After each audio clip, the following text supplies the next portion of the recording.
안녕하세요. 종말론 3입니다. 1강에서 종말론의 사건들을 중심으로 그 시간의 흐름에 따라서 일어나는 종말의 사건들을 살펴봤습니다. 2강에서는 이미 시작된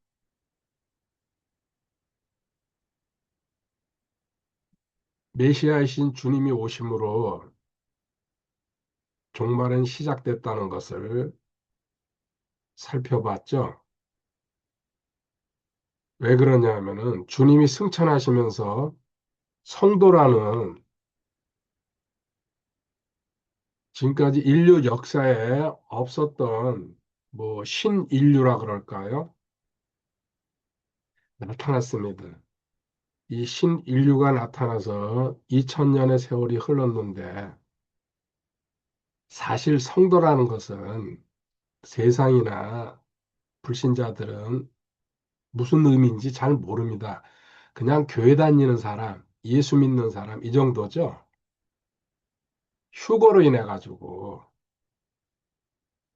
그 신앙 가진 사람들의 특징이 한 번에 역사 속에서 증명되는 겁니다.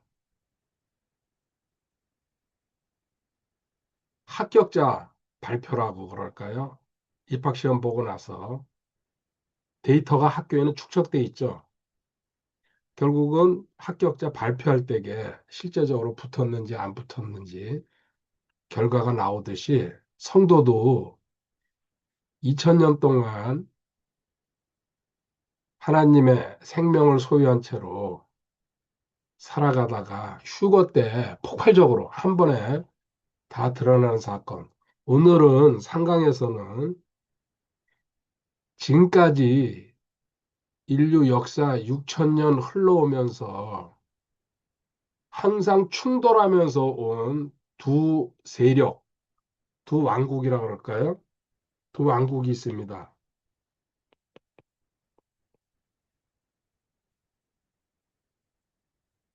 대상이라 그러고 하나님이 쓰고 있는 거죠. 물론 상대가 안 됩니다. 그렇지만 하나님의 허용 범위 안에서 이렇게 빛과 어둠이 충돌하면서 왔는데 이것이 전환되는 시기입니다. 우리는 그것을 대환란이니 적그리스도니 또 아마겟돈이니 여러 가지 이제 세부적인 내용이 있는데 그 세부적인 내용으로 중심으로 흘러가는 것이 아니고 새 생명을 가진 자로서 이 두 왕국의 충돌이 무엇을 의미하는지 보도록 하겠습니다. 첫 번째, 세상의 역사는 두 개로 나눠지죠. 세상에서 보는 관점이 있고 성경에서 보는 관점이 있습니다. 세상에서는 국가의 흥망성쇠를 기록하면서 역사를 중심으로 잡고 있습니다. 그 안에 인간이 활동하고 있는 것도 물론 있고요. 그런데 성경은 좀 전에도 말한 두 왕국, 이것은 사탄이 다스리는 또 어둠, 하나님과 대적하는 세력이죠. 또 한쪽에서는 우리 같은 구원받은 성도들은 하나님의 나라, 하나님의 왕국에 들어가 있습니다. 이 충돌을 골로새서 1장 13절은 이렇게 기록합니다. 그분께서 우리를 어둠의 권능에서 건져내사 자신의 사랑하는 아들의 왕국으로 옮기셨으니 아멘. 여기 어둠의 권능, 사탄의 세계에서 마귀의 지배하에서 노예 생활했죠. 사실은 하나님의 세계로 들어와야지 이걸 알게 됩니다. 그래서 지금 자연인들한테는 아무리 얘기해봤자 생명 앞에서 색깔 설명하는 거랑 똑같습니다. 근본적으로. 하나님의 은혜를 주시고 선택한 사람들이 받아들인다는 얘기입니다. 하나님 나라로 옮겨지는 우리는 이런 특별한 하나님의 백성이라는 얘기입니다. 이것은 에덴에서부터 시작됐어요. 아담과 하와가 반역을 하면서 그때부터 나눠지기 시작했죠. 이제 하나님 편이냐, 마귀 편이냐. 이게 성경의 역사고 성경에서 보는 세상의 역사입니다. 온 세상이 마귀의 지배하에 있다는 것은 성경의 두 군데로 가보겠습니다. 요한일서 5장 19절에 또 우리는 하나님께 속하고 온 세상은 사악한 가운데 있음을 우리가 아느니라. 아멘. 이 세상은 악한 마귀의 지배하에 있다는 얘기입니다. 세상 사람들이 들으면 펄쩍 뛰겠죠. 근데 이것이 거짓말이 아니라는 것은 마태복음 4장 8절 9절에 광야에 40일 금식하러 들어가신 예수님 앞에 나타나가지고 마귀가 예수님을 미혹합니다. 어떻게 합니까? 마태복음 4장 8절 마귀가 다시 그분을 데리고 심히 높은 산으로 올라가 세상의 모든 왕국들과 그것들의 영광을 그분께 보여주며 그분께 이르되 내가 만일 엎드려 내게 경배하면 내가 이 모든 것을 내게 주리라 하며 아멘. 마귀가 지배하고 있는 세상 경배하면은 예수님한테 그 지배권을 넘겨주겠다고. 이거 거짓말이 아니란 얘기입니다. 에덴 동산에서 세상을 지배할 수 있는 권리를 빼앗겼거든요. 마귀한테. 이거는 거짓말이라면은 예수님이 거짓말하지 말라고 그랬을 겁니다. 근데 경배 문제로 하나님 말씀을 인용해 가지고 정면으로 받아쳐 버리죠. 이렇듯 지금 이 세상은 마귀가 다스리고 지배하고 있습니다. 실질적으로 전체의 지배자는 하나님이십니다. 하나님이 허락했다는 뜻이죠. 일정한 부분을. 이 세상에서도 합법 정부가 있고 반란 정부가 있습니다. 우리나라는 그렇지 않지만은요. 예를 들면 필리핀 같은 경우에는 또 많은 나라들이 지금 아프리카라든지 남미라든지 뉴스에서 잘 안 나와서 그렇지. 서로 싸우고 있습니다.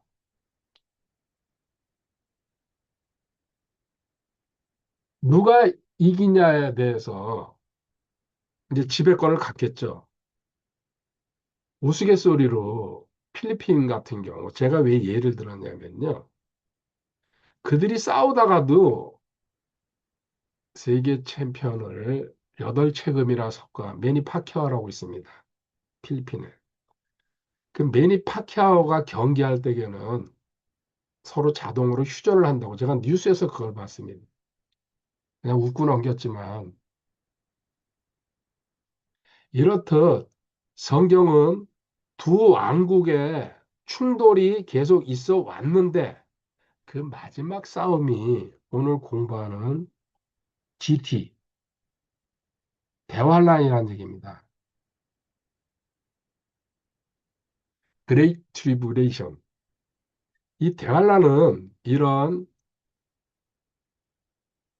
말도 못하는 엄청난 뜻을 갖고 있죠. 대환란 새생명 관점에서 보도록 하겠습니다. 이 대환란은요, 생명이 없는 자들 심판하는 자입니다. 생명이 없다는 거 구원받지 못한 사람들, 불신자들.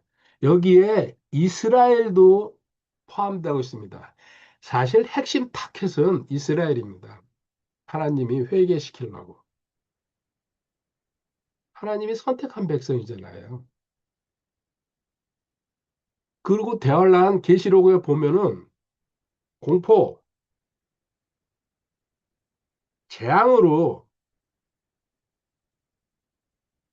7년 가까운 세월을 흘러갑니다. 하나님이 심판하는 자리이기 때문에 생명이 없기 때문에 우리는 생명 가진 자는 휴거돼 가지고 이 세상에서 다 빠져나가 버렸습니다. 같은 날 같은 시에 가게. 이것은 출애굽 때 이스라엘이 이집트에서 나올 때에 이집트에다 10가지 재앙을 내렸죠. 똑같은 상황입니다. 출애굽 때 이집트에 내린 재앙들. 그게 예표적입니다. 생명이 없다는 얘기 한번 보고 가겠습니다. 요한일서 5장 12절에 아들이 있는 자에게는 생명이 있고 하나님의 아들이 없는 자에게는 생명이 없느니라. 아멘. 생명이 있고 없고 가지고 하나님은 딱 분리시켜 가지고 배알란에다가 전부 집어넣어 놓고 심판하는 겁니다. 두 왕국의 마지막 충돌입니다. 여기서 이 세상의 모든 부패, 우리가 지금 봐도 참 불합리한 일들이 엄청 많습니다. 저도 근래 유튜브가 계속 삭제되는 그 메시지가 오더라고요. 과거에 이제 강의한 거. 지금까지는 잠잠하다가 제가 10년 이상 그 유튜브에 강의를 올렸는데 누가 집중적으로 이렇게 파고 다니는 것 같아요. 예를 들어 그 동성애 문제라든지 사형 문제. 지금 저는 관심 안 두고 있습니다. 삭제돼도. 그거 신경 쓸 필요가 없다 싶어가지고. 이만큼 세상이 부패하고 썩었습니다. 그 하나님 왕국으로 이제 새 질서를 세우기 위해서 하나님께서 교체하는 과정이죠. 왕국을 완전히. 다니엘서 2장 44절에 느부갓네살의 꿈을 해석하면서 다니엘이 이렇게 이야기합니다. 이 왕들의 시대에 하늘의 하나님께서 한 왕국을 세우실 터인데 그것은 결코 멸망하지 아니하리이다. 그 왕국은 다른 백성에게 남겨지지 아니하며 이 모든 왕국들을 산산조각 내어 소멸시키고 영원히 서리이다. 아멘. 이 마지막 하나님께서 세우시는 왕국, 이 왕국이 결코 멸망하지 않는다. 영원한 왕국이 된다는 얘기죠. 이거예요. 딱 맞잖아요. 이 왕국에 우리가 해야 될 일도 있죠. 또 하나 여기서 다루고 가야 될 게 적그리스도. 대환란 하면 이제 적그리스도가 중심 인물 아닙니까? 이것은 한 사람으로도 이야기합니다. 과거에 저도 여기에 초점이 맞추고 엄청나게 궁금했죠. 이제는 그 얘기 제가 강의로 많이 남겼기 때문에 더 이상 하고 싶지 않습니다.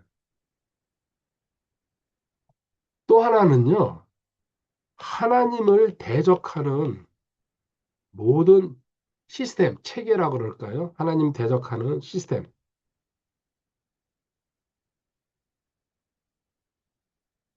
역사 속에 존재하는 영이죠. 역사 속에 존재하는 영.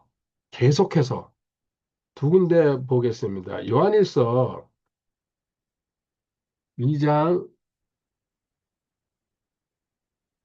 18절에 어린 자녀들아 지금은 마지막 때니라 적그리스도가 오리라 함을 너희가 들은 것 같이 지금도 많은 적그리스도가 있나니 이로써 지금이 마지막 때인 줄 우리가 아느니라. 아멘. 많은 적그리스도라고 얘기합니다. 적그리스도는 원래 한 명이죠.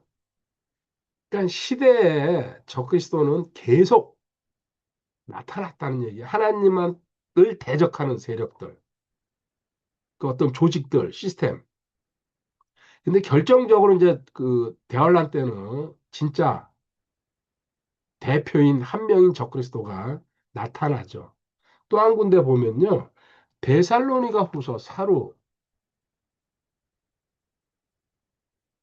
사로 2장 7절에 불법의 신비가 이미 일하고 있으나 다만 지금 막고 있는 이가 길에서 옮겨질 때까지 막으리라. 아멘. 이미 일하고 있으나 바울 시대 때도 벌써 적그리스도가 이미 일하고 있었다. 그러니까는 적그리스도는 대환란 때는 그 한 명 대표가 나타나지만은 기독교 역사에서 2000년 동안 계속해서 하나님한테 반발하는 시스템은 일어났다. 이것의 출발은 창세기 11장의 바벨탑 사건에서 기원합니다. 하나님한테 맞서 보려고 탑을 세우죠. 지금도 인류는 그 탑을 세우고 있습니다. 계속해서. 그 눈에 보이는 탑이 아니지만은 실질적으로 그렇게 행동하고 있습니다. 그래서 결론은 적그리스도라 그럴 때에 적그리스도는 인간 중심, 또 인간의 인권 중심, 권력 중심으로 인간이 뭐든지 할 수 있다. 패권주의라고도 얘기할 수 있죠. 하나님을 배제하고서 이것을 적그리스도의 영, 적그리스도의 문화, 적그리스도의 체계 이런 식으로 성경은 표현하고 있습니다. 두 번째 단락으로 가겠습니다. 대환란 끝에 GT 끝에 주님은 지상 재림하십니다. 공중 재림하셔가지고 우리 신부 만난 다음에 성도들, 생명을 가진 자들, 그 다음에 그리스도의 심판서 어린 양의 혼인잔치 거쳐서 지상으로 한마디로 왕의 기한이죠. 계시록 19장 11절에 또 내가 하늘이 열린 것을 보니 보라 흰말이라 그 위에 타신 분은 신실하시니 참되시니라 불리더라. 그분은 의로 심판하며 전쟁을 하시느니라. 아멘. 우리도 당연히 따라 내려옵니다. 그때. 저는 이제 그거를 신혼여행이라고 표현합니다. 어린 양의 혼인잔치 끝난 다음에 이 땅으로 우리가 과거에 살던 이 지구로 내려오는 겁니다. 생각만 해도 가슴이 뜁니다. 계시록 17장 14절에 당연히 전부 승리하십니다. 계시록 17장 14절에 이들이 어린 양과 전쟁을 하려니와 어린 양께서 그들을 이기시리니 그분은 주들의 주시오 왕들의 왕이시며 또 그분과 함께 있는 자들은 부르심을 받고 선정된 신실한 자들이니라 하더라. 아멘. 여기 대상이 누굽니까? 대환란의 핵심인 마귀와 적그리스도와 거짓 선지자들. 예수님 앞에서 우리 아이들 말로 게임이 안 되죠. 창조주신데 피조물들 아닙니까? 그것들은. 그리고 또 그 뒤에 우리도 같이 승리를 누린다. 그것이 골로새서 3장 4절에 우리의 생명이신 그리스도께서 나타나실 때 우리도 그분과 함께 영광 가운데 나타나리라. 여기에 또 해당되는 겁니다. 첫 번째 삶에서 나타나시고 두 번째 진짜로 지상 재림하실 때에 이것은 다윗의 경우로 다 설명이 됩니다. 다윗은 주님을 예표하는 대표적 인물 중에 하나죠. 골리앗과 싸웠을 때 1대1이에요. 다시 이겼죠? 이스라엘의 승리로 표현됩니다. 우리도 예수님 대표시고 그 승리는 우리 것이라는 거 전체. 국가대표가 이기면은 우리 온 국민이 기뻐하는 거랑 똑같습니다. 두 번째, 다윗의 지난 과거를 보면요. 기름 부음 받고 왕으로 인정받았어요. 그렇지만 얼마나 긴 세월 동안 쫓겨다니면서 고통받았습니까? 숨겨진 세월이죠. 그러고는 공계리의 왕으로 등극했습니다. 주님도 초림에서는 보잘것없는 상태로 사역하시다가 떠나셨습니다. 재림하실 때에는 대적들 전부 다 심판한 다음에 왕국을 건설하시는 겁니다. 이것이 대환란의 핵심 흐름입니다. 과거에는 제가 사건에다 초점을 맞췄어요. 3분의 1이 죽고 4분의 1이 죽고 그렇죠. 계시록에 나와 있는 대로. 물론 그 일 일어납니다. 근데 이제는 생명을 가진 자와 안 가진 자, 그리고 생명의 흐름에서 성경을 다시 보고 있습니다. 이제 오늘 마무리 세 번째, 천년왕국. 저는 이제 NK라고 표현합니다. 천년왕국. 밀레니움 킹덤. 천년왕국이 주님이 이제 모든 거 평정하신 다음에 민족들 심판 거친 다음에 천년왕국. 성경에 약속되어 있는 왕국이죠. 천년 동안 주님이 직접 다스리는 왕국입니다. 이때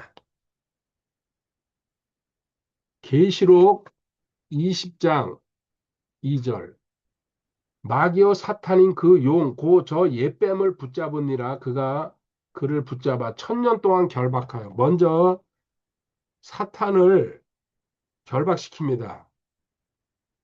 세상을 어지럽혔으니까요. 그리고 사람들이 사탄 때문에 우리가 이렇게 됐습니다. 변명하고 핑계대니까요. 이 요소를 제거해 버립니다. 그러고는 계시록 20장 6절로 가볼게요. 첫째 부활에 참여하는 자는 복이 있고 거룩하도다. 둘째 사망이 그들을 다스릴 권능을 갖지 못하고 도리어 그들이 하나님과 그리스도의 제사장이 되어 천년 동안 그분과 함께 통치하리로다. 아멘. 천년 동안 주님 플러스 우리 생명 가진 성도들 같이 통치한다고 성경에 나와 있습니다. 이게 천년왕국입니다. 놀랍지 않습니까? 이 통치할 때에 기준이 있죠. 무조건이 아닙니다. 첫 번째, 그럼 이 기준이 어디서 생기는 거냐? 현재, 지금 삶에서. 그래서 저는 현재 할 때에 이제는 생명을 기준으로 합니다. 구원받았다는 얘기입니다. 과거에는 구원의 확신을 여러 가지 제가 이 성경에 나와 있는 증거를 들었는데, 이제는 단 하나로 결론을 냅니다. 생명을 소유했냐, 안 했냐. 이게 핵심이에요. 나머지는 부수적인 것들입니다. 실질적으로. 이유가 충분히 있죠. 그것을 요새 공부하고 있는 겁니다. 현재 생명을 알고서 충성하고 순종할 때에 그러면은 생명을 모르고서 충성하고 순종. 저도 30년 가까이 그렇게 했으니까요. 100%라고 제가 말은 못하지만 거의 육신이었다고.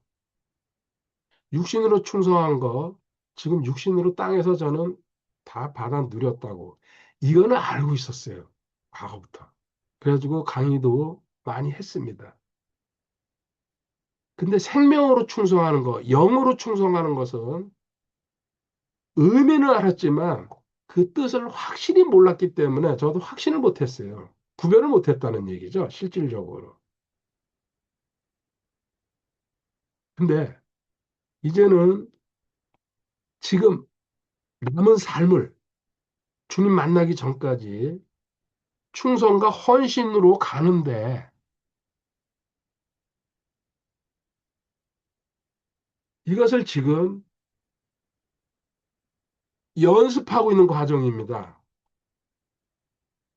세상 말로 하면 인턴, 뭐 연수, 레지던트 이런 식으로 훈련을 받은 다음에 정상적으로 그 어떤 임무를 맡으러도 가잖아요. 세상에서도 시스템이. 지금 훈련받고 영적으로 섬기는 것, 생명으로 섬기는 것을 안 사람들, 아까 계시록 17장 14절에 뒷부분이 그 부분을 설명한 겁니다. 한번 보겠습니다. 계시록 17장 14절에 다시 이들이 어린 양과 전쟁을 하려니와 어린 양께서 그들을 이기시니 그분은 주들의 주시오 왕들의 왕이시며 또 그분과 함께 있는 자들은 부르심을 받고 선정된 신실한 자들이니라. 부르심을 받고 선정된 신실한 자들이니라. 이 땅에서 살 때에 하나님의 부르심 받았어요. 그죠? 구원받고 생명을 가졌다는 얘기. 그 중에 신실한 자, 충성하고 순종하는데 여기서 훈련받을 때에 신실함이 드러나가지고 하나님한테 인정받은 사람. 이 사람이 누구냐 하면요. 누가복음 19장 16절, 17절에 무라비유죠? 무라비유.